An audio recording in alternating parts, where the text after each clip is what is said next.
Oui, bon bah c'est le réveil, hein. Bonjour à tous, bienvenue dans cette nouvelle vidéo ambiance réveil du matin. Je suis à Villers-sur-Mer comme promis dans la dernière vidéo. Alors, je suis arrivé hier, je suis à 100 mètres de la plage. Qu'est-ce que je peux vous dire? Alors, je vais changer de spot aujourd'hui puisque je suis sur le parking du marché. Et bah, c'est pas forcément très agréable. L'avantage, c'est que je suis vraiment près de la mer. Ça, je peux pas être plus près à moins d'être au bord de la plage. C'est le seul endroit que j'ai trouvé. J'avais repéré un endroit sur Parc Fortnite, mais quand j'y suis allé, c'était un parking en montée qui était plein et qui était payant. Donc c'était pas du tout un spot Parc Fortnite. Donc j'ai tourné un petit peu dans le centre-ville et puis j'ai trouvé ce parking gratuit ouvert tous les jours sauf le, je sais plus, le mardi et le jeudi parce qu'il y a le marché, donc on doit être parti. Oui, je crois que c'est le mardi et le vendredi. Oui, parce que ce serait le jeudi, je serais embêté aujourd'hui parce que nous sommes jeudi. Donc, bah, ma mission de ce matin, ça va être de me balader, de vous faire découvrir Villers-sur-Mer, la plage, un petit peu le centre-ville. Et en début d'après-midi, faut que je trouve de quoi mettre du gasoil, donc une pompe à essence. Je crois qu'il y a un Super U pas loin, je vais regarder ça.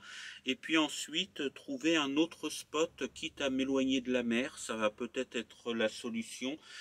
Parce que ici je suis en plein milieu d'un parking, il y a des commerces autour, c'est assez calme hein, quand même, mais il y a plein de voitures autour et puis je peux pas sortir mon matériel de camping, ma petite table, ma chaise, voilà. Là ça fait à peu près une demi-heure que je suis levé, je viens de prendre mon café, j'ai ma tronche du matin. Il commence à faire chaud, hein. Tout à l'heure, là, j'ai regardé aussi au niveau du panneau solaire.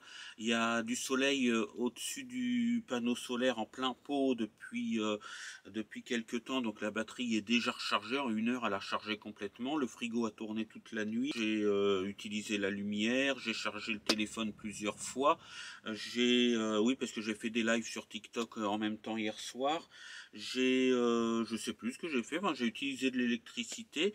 Ce matin, tôt ce matin à 7 heures, la batterie était à 12 volts et là elle est à plus de 13 volts et il est à peu près 9h30. Donc bah, ça marche bien le panneau solaire, sauf qu'il lui faut de la lumière et je vais acheter un deuxième panneau solaire pour avoir en tout 400 watts d'électricité. Voilà, je vais aller sur Parc Fortnite. Non, Parc Fortnite, pas Parc Fortnite, pardon.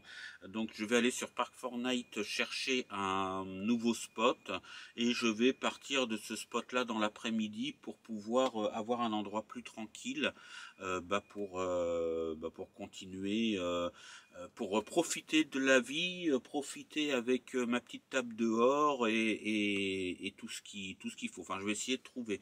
Mais c'est vrai que on est en septembre, il y a moins de monde, mais il y avait quand même du monde hier à la plage, donc et il y a beaucoup de véhicules quand même qui sont en centre-ville. C'est pas facile de se garer au centre-ville, surtout avec un fourgon. Et voilà, faut que je trouve vraiment un spot, un vrai spot et non un parking, parce que le parking ça dépanne, mais c'est vraiment pas agréable. Voilà, ce matin il y avait des gens qui partaient en voiture, on a l'impression qu'il y a 15 portières sur les voitures et boum et boum et boum. Voilà, c'est après je peux pas en vouloir aux gens, hein, ils font leur vie, ils partent au boulot, voilà, mais c'est assez, je cherche quelque chose de plus calme. Donc bah, je vous propose de me suivre tout au long de ces quelques jours à Villers-sur-Mer ou en tout cas autour. On va se balader, on va découvrir Villers-sur-Mer, je sais pas trop ce qui va se passer dans cette vidéo là, mais en tout cas bah, on va le faire. Voilà, bah, pour l'instant je vais faire le rangement du fourgon, je vais finir de me préparer un petit peu. Oui, j'ai pris une petite douche hier, donc ça a bien marché, c'est assez pratique. C'est un peu chiant le vidage de la piscine, de vider un petit peu la piscine, mais voilà, ça fonctionne fonctionne bien. J'ai pu prendre ma douche. J'étais en sueur hier en fin de journée, puis en plus je m'étais baigné. Oui, alors me baigner, me baigner dans la Manche, j'ai un petit peu du mal quand même. C'est une mer froide. Il y avait des gens qui se baignaient, donc j'y suis allé quand même, mais je suis pas resté longtemps, hein. Et puis quand je suis sorti, j'ai les abricots qui étaient transformés en Smarties. J'aime pas trop l'eau froide, mais bon, j'ai fait l'effort d'y aller, 3 minutes dans l'eau. Ça m'a bien rafraîchi d'ailleurs. Voilà. Ah oui, et puis un inconvénient aussi, c'est le sable.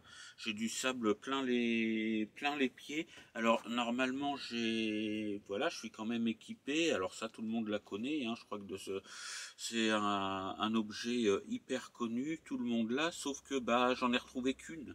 Donc c'est soit je suis pieds nus, soit j'ai mes chaussures pleines de sable. Donc voilà, j'ai encore beaucoup de choses à organiser pour la van life. J'ai encore beaucoup à apprendre, évidemment, mais je suis content. Donc voilà, je range le fourgon, je rebois un café d'abord, j'en ai bu un tout à l'heure.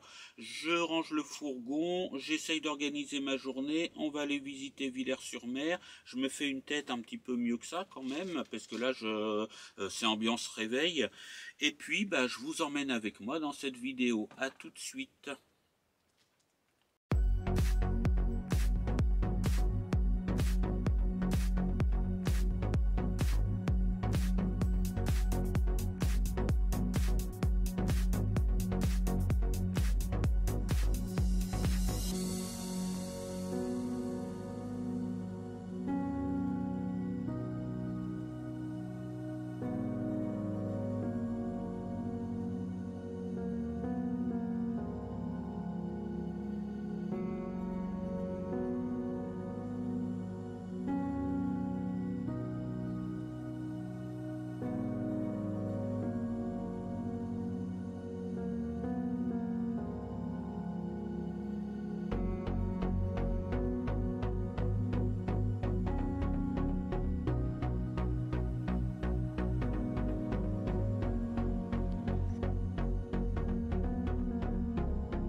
Voilà les amis, on est quelques jours plus tard, je suis dans mon fourgon en train de siroter comment que ça s'appelle, du cappuccino dans la tasse des Lovicar Tribu.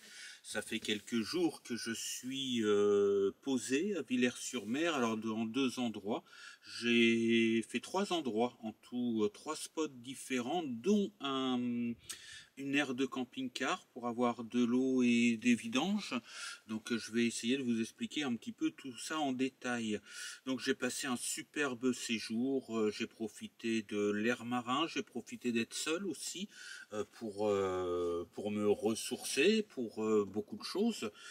J'étais bien tout seul. Je ferai une vidéo sur mon choix d'avoir du temps de solitude, parce que la question m'a déjà été posée à plusieurs reprises.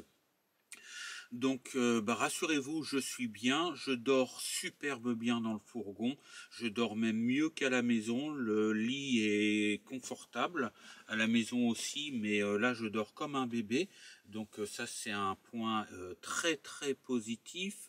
Ceci dit, alors attendez, j'en bois une gorgée parce que c'est bon, à la vôtre. C'est bon mais c'est chaud, comme dirait l'autre. Donc il y a aussi des points négatifs, malheureusement. J'ai des choses à revoir dans l'aménagement. Évidemment, il n'est pas terminé, mais j'ai pu repérer avec ce séjour plusieurs choses qui sont vraiment urgentes. Déjà, la première chose, c'est l'organisation du rangement, parce que là, il n'y a pas beaucoup de meubles. Les étagères sous le lit ne sont pas encore faites, même si j'ai fait le caisson qui me sert de soute, mais ce n'est pas suffisant, ce qui fait que quand mes vêtements sont dans un sac, j'ai des caisses avec diverses choses dedans, j'ai pas mal de choses dans la caisse sur laquelle je suis assis, et on a beaucoup de petits objets qu'on pose on ne sait pas où, et quand on a besoin de quelque chose, le problème c'est qu'on vide tout pour savoir où est le briquet pour allumer le camping-gaz. Bon, lui, j'ai pris l'habitude de le mettre toujours au même endroit, mais où est le produit pour la cigarette électronique? Où est ce truc-là quand on regarde les vidéos? Et je vais regarder la dernière vidéo d'Idriss, le nomade, avant de dormir tout à l'heure.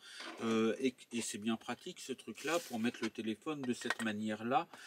Voilà, c'est... enfin bon, on cherche divers petits objets, on se rappelle plus ce qu'on en a fait, même si on essaye de le mettre au même endroit, on est souvent en train de faire 2 choses en même temps, donc on pose le truc, après on l'oublie, ce qui fait qu'on vide et on met le bazar tout le temps dans le fourgon. Donc il faut des systèmes de rangement, ça c'est quelque chose d'indispensable. Ça c'est la première chose que j'ai repérée dans ce premier vrai petit voyage à bord de mon fourgon. Quand j'étais chez mon cousin, bon, il y avait la maison à côté, il y avait plein de trucs que je pouvais faire dans la maison. À la nomaderie, il y avait les toilettes, il y avait tout était organisé aussi, donc il n'y avait aucun problème. J'avais pas besoin de grand chose, et puis ça avait duré moins longtemps. Là, je suis resté à peu près 2 jours de plus que la nomaderie.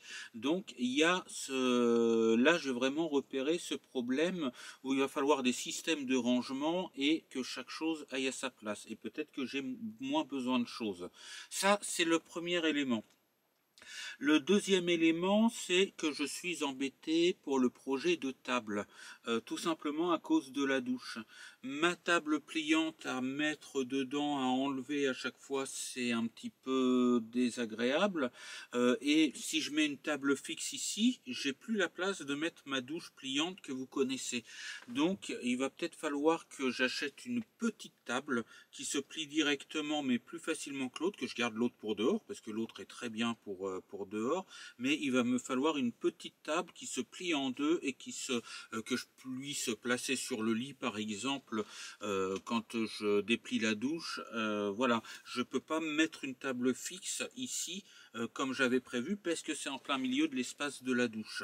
Et puis je vais pas mettre de système de trucs qui montent ou qui descendent. De toute façon, ça c'est pas dans mes cordes, et puis c'est pas très simple, et puis c'est pas donné. Donc là, il y a le problème de comment faire une table. J'ai juste l'idée de mettre une petite table qui se plie en deux, mais qui sera beaucoup plus petite que ma table pliante en alu. Voilà, parce que là j'ai déplié la table pliante en alu dans le fourgon, mais c'est tout à chaque fois il faut la démonter à chaque fois qu'on veut prendre une douche. Ça prend beaucoup de place, je peux pas vraiment circuler autour, même si je me sens pas à l'étroit dans le fourgon. J'avais peur de me sentir à l'étroit dans le fourgon, mais pas du tout. J'y suis bien dans mon fourgon. Là, je suis installé. La caisse manque un petit peu de confort, mais voilà, il me manquerait un fauteuil ou quelque chose où je puisse m'asseoir plus confortablement. Ça, c'est un manque aussi. Le principal que j'ai, ben, malheureusement, c'est le problème de l'électricité. En effet, mon électricité, j'ai un panneau solaire de 200 watts, j'ai une batterie cellule de 180 ampères heure et un onduleur de 3000 watts normalement.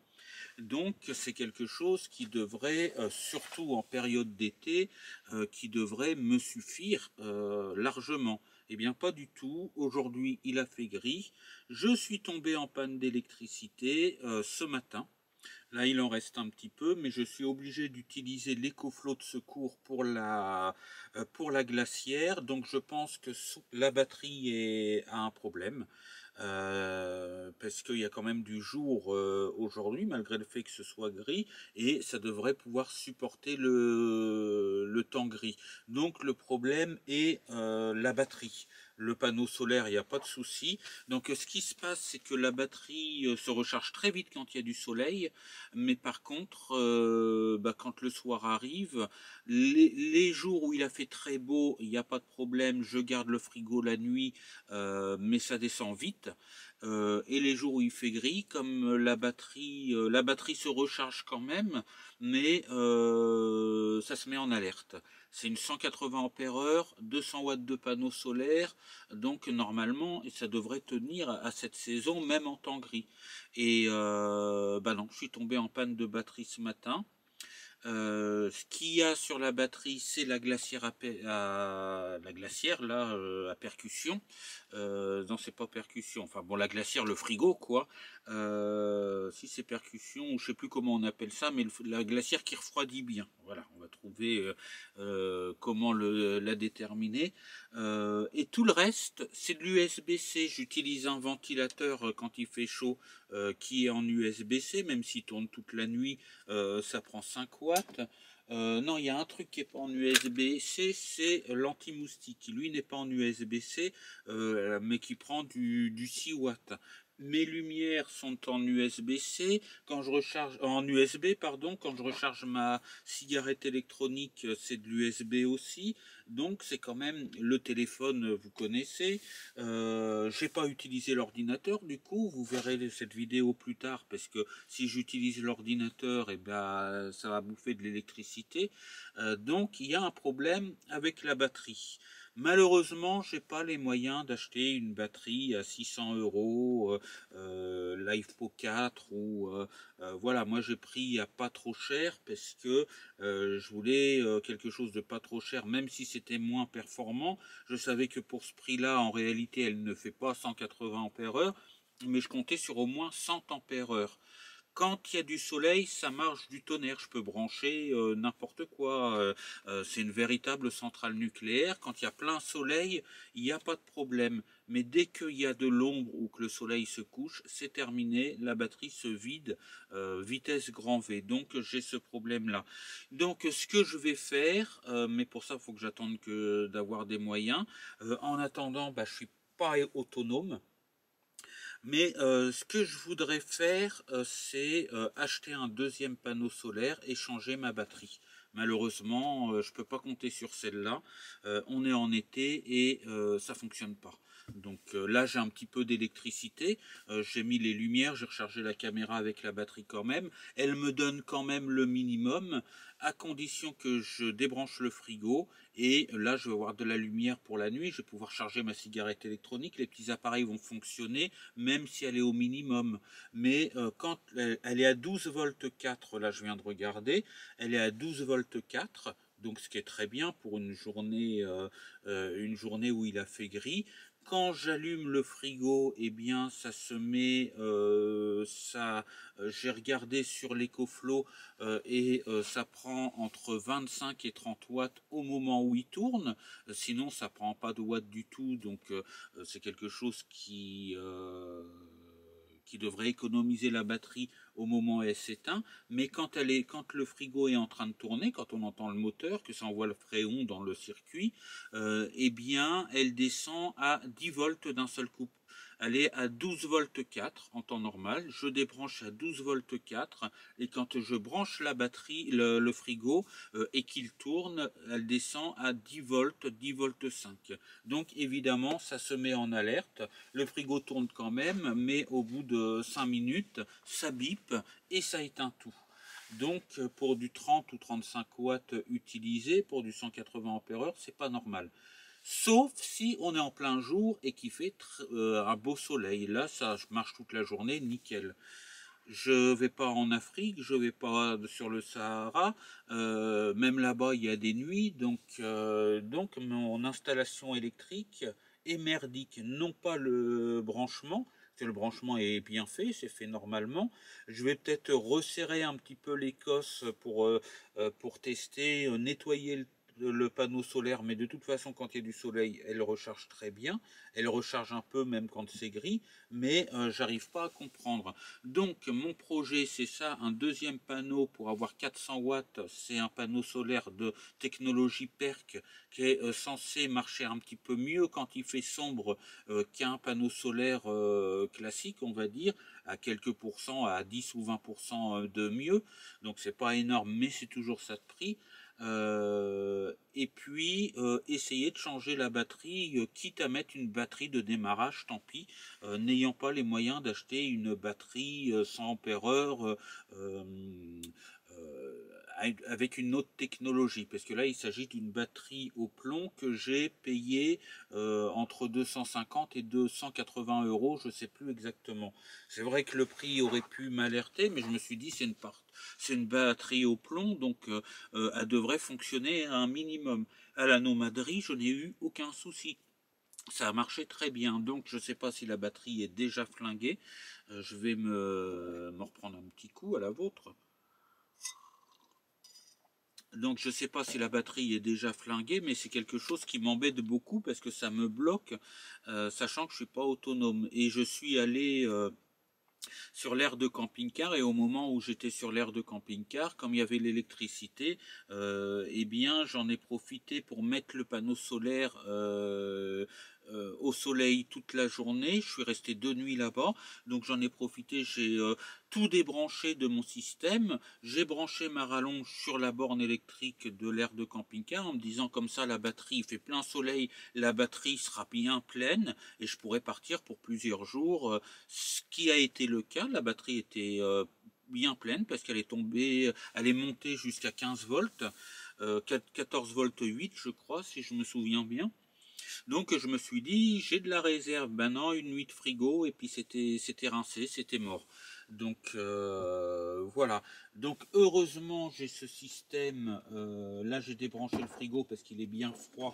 Mais j'ai cette EcoFlow de secours, mais il ne suffit pas et surtout je n'ai pas de moyen de la recharger ici. Alors ce qui peut marcher, c'est d'en profiter quand il y a le plein soleil, de la charger grâce à l'autre système, à condition que le panneau solaire soit en plein soleil, parce que comme je vous l'ai dit, là ça marche du tonnerre, c'est une véritable centrale nucléaire, mais il n'y a que ce moment-là. Aujourd'hui il a fait gris, je peux pas me permettre de la recharger. Là le frigo, elle était à, parce que j'ai profité d'être sur le spot pour aussi recharger complètement l'EcoFlow sur le 220 volts, on va dire nucléaire. Donc elle était à 100% ce matin. J'ai branché le frigo, alors je l'ai pas mis trop froid parce qu'il n'y avait pas de bouffe qui craignait de toute façon, donc je l'ai pas mis trop froid, je l'ai mis à 10 degrés pour conserver à 10 degrés ma nourriture toute la journée, et elle est ce soir, il est quand même relativement tard. Je suis parti me balader, il était 15 h, il est 21 h 45 au moment où je vous parle. Donc de 15 h à 21 h 45, le frigo a été tout le temps dessus. Et elle est tombée, elle a encore 58% de capacité. Donc, c'est pas la glacière qui pompe de trop et qui vide ma batterie. Il y a bien un problème de batterie. Donc, mon but, c'est de mettre un deuxième panneau solaire, vérifier si ça marche mieux la batterie, pas la changer, vérifier mes cosses aussi, le serrage de mes cosses, etc. Et puis, acheter un panneau solaire permanent qui va là-dessus. Alors je sais pas si je l'ai là, je voulais vous montrer parce que je sais pas. Pardon, je cogne. Est-ce que parmi vous, chers abonnés, quelqu'un pourrait me dire comment s'appelle cette prise-là? Donc là, je peux aussi la charger en roulant.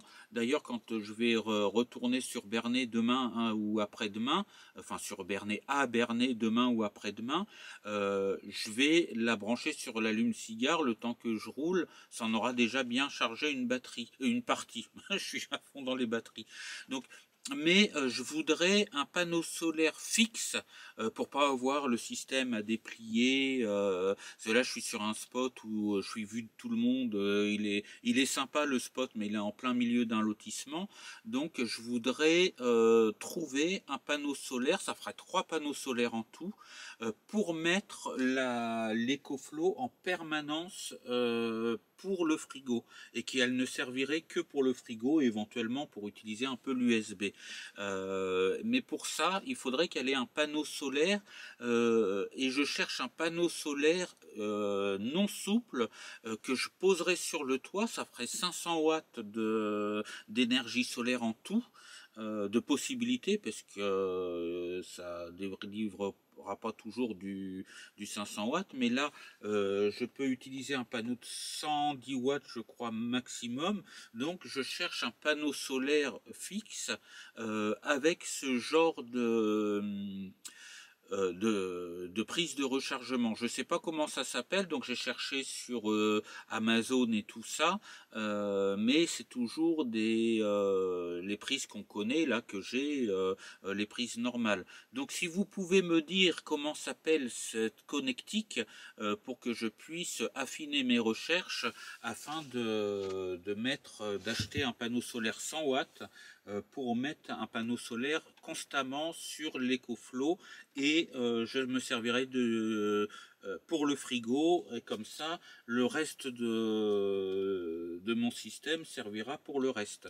C'est vrai que pour l'instant je n'ai que du système USB, mais viendra le temps où j'aurai besoin d'autres appareils, donc tout ne se branchera pas en USB.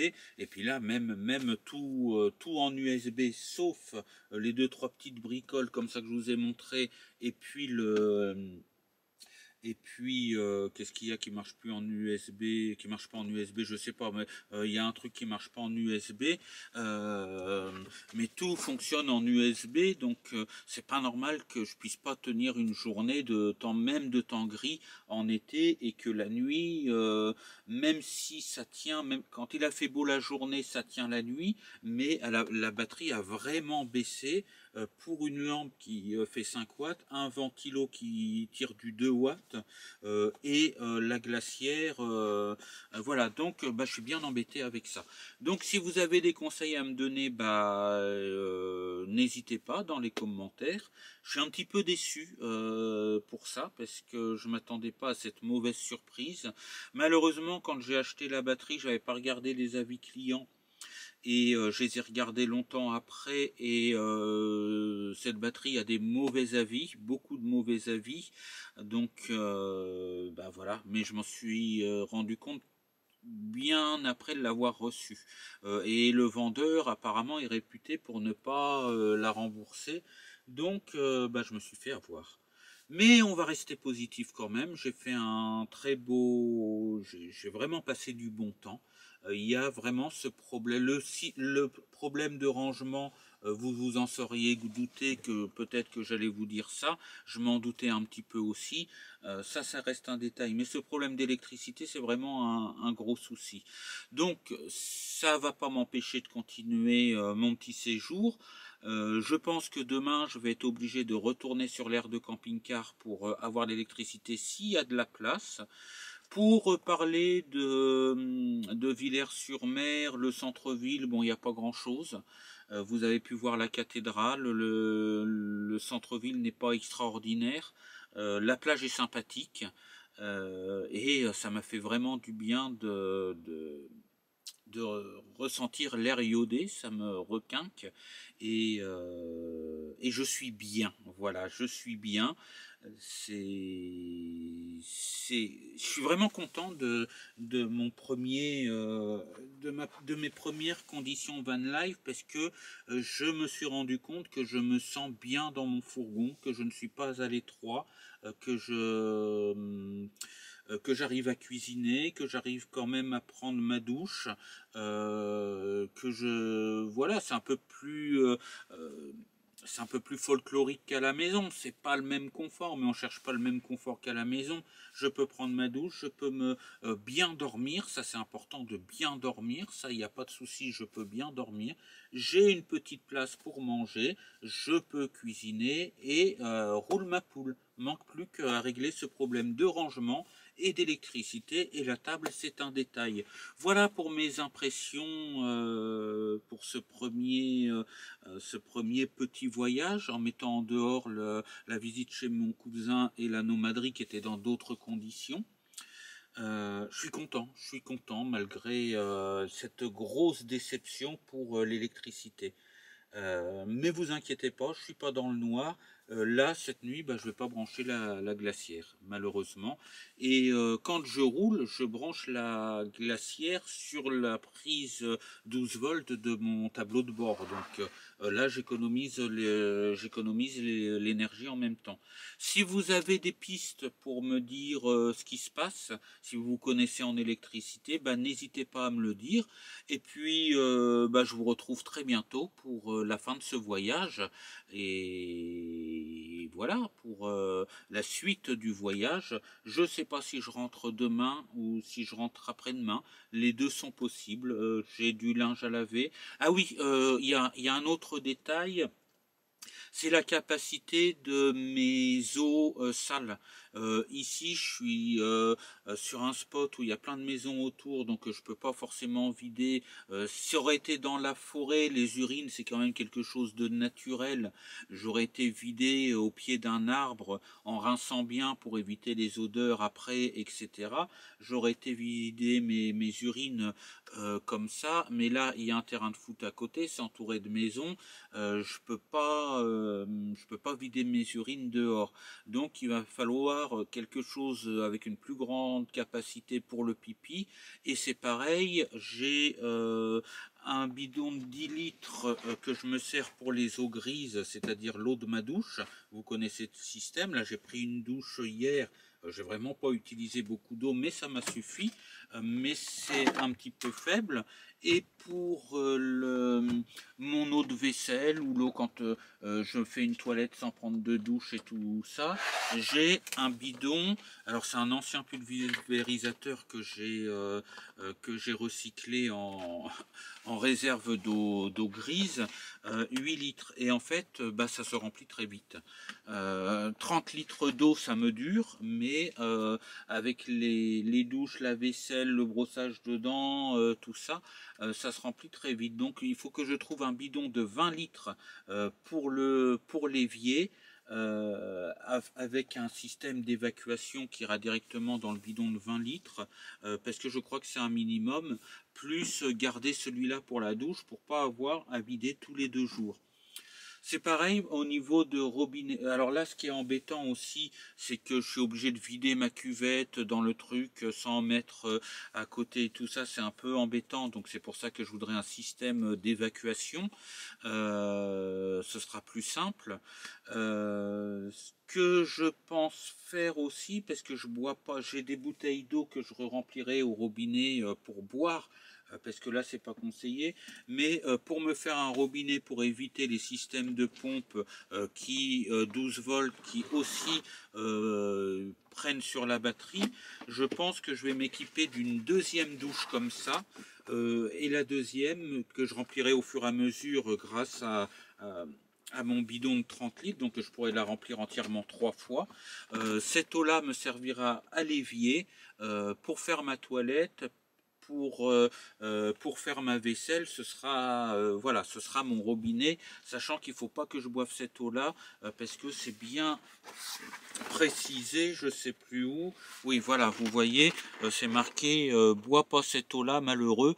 Voilà, donc il faudra que je prenne l'eau. L'autre bidon est alimentaire, donc quand je ferai mon plein d'eau, je remplirai 1 ou 2 bouteilles pour boire, pour faire mon café. Donc je garderai des bouteilles pour pas racheter des bouteilles en plastique à chaque fois. Je crois que je vais garder 3 bouteilles que je remplirai quand je ferai mon plein d'eau, et que je remplirai au fur et à mesure avec mon bidon qui lui est alimentaire, qui n'a pas de problème. Donc je ne boirai pas de l'eau de mon robinet, mais je pense que pour moi tout seul, ça fait un très bon robinet, il y a de la pression qu'il faut. Pour faire de la vaisselle, c'est nickel. Donc je vais m'équiper d'une deuxième douche solaire comme ça, qui servira de robinet. Voilà, je tourne un petit peu en rond en vous expliquant tout ça. Donc voilà les idées que j'ai. N'hésitez pas, vous, si vous avez des idées, à me les dire, des conseils à me les donner. Et puis voilà, vraiment, vraiment, ma déception, c'est l'électricité. Voilà, je suis vraiment déçu, parce que ça m'a quand même coûté un certain prix. Je pense pas que le panneau, non, de toute façon, le panneau solaire, il recharge très vite. C'est que la batterie se décharge aussi vite qu'elle a chargé. Donc voilà, mais quand il a fait vraiment beau, là, une demi-heure le matin, une demi-heure de jour, et la batterie était presque pleine. Donc ça ne vient pas du panneau solaire. Donc voilà, faut que je cogite tout ça, et puis je sais pas si on peut trouver des batteries de démarrage 100 ampères-heure. J'aurai moins d'ampérage, mais de toute façon celle-là, elle fait pas 180 ampères-heure en réalité. Donc voilà, j'ai pas les moyens de m'acheter une batterie au lithium ou au gel, voilà, ou de dernière technologie. Vraiment, j'ai regardé les prix. Là, je peux vraiment pas. Sinon, il me reste plus rien pour mes voyages, ou c'est une trop grosse dépense d'un coup. Donc voilà le point sur lequel je suis bloqué, et la raison pour laquelle je vais encore passer des jours à dormir à l'appartement, le temps de réfléchir à tout ça, quoi, hein. Mais pour l'instant, je suis pas à l'appartement. Je vous retrouve très très bientôt, et puis pour la suite de cette vidéo là. Et puis je prendrai ma décision demain de savoir ce que je fais. Si je reste encore la journée demain, j'irai à la laverie, je brancherai sur mon 220 s'il y a de la place. Faut que je prenne du gasoil aussi. Voilà, en espérant qu'il y ait de la place au camping-car, au parc de camping-car. Mais moi, mon but, c'est pas d'aller sur les campings et sur des parcs de camping-car. Ça me dérange pas d'y aller de temps en temps, j'aime bien l'ambiance camping, mais j'ai pas fait ce fourgon-là pour ça. Donc comprenez mon désarroi, comme je pourrais dire. Voilà, voilà. Allez, on se retrouve pour la suite de la vidéo.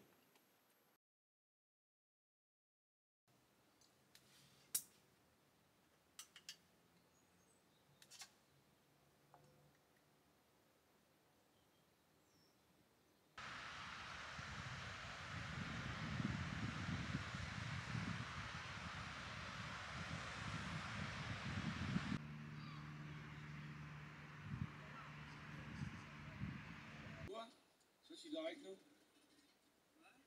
Hein? Hein? Qu'est-ce qui nous a fait, alors? Bon, allez, on se fait un petit film ce soir, tranquillou. Tranquillou, la famille. T'es pas trop cassé, ma chérie? Quand même, hein?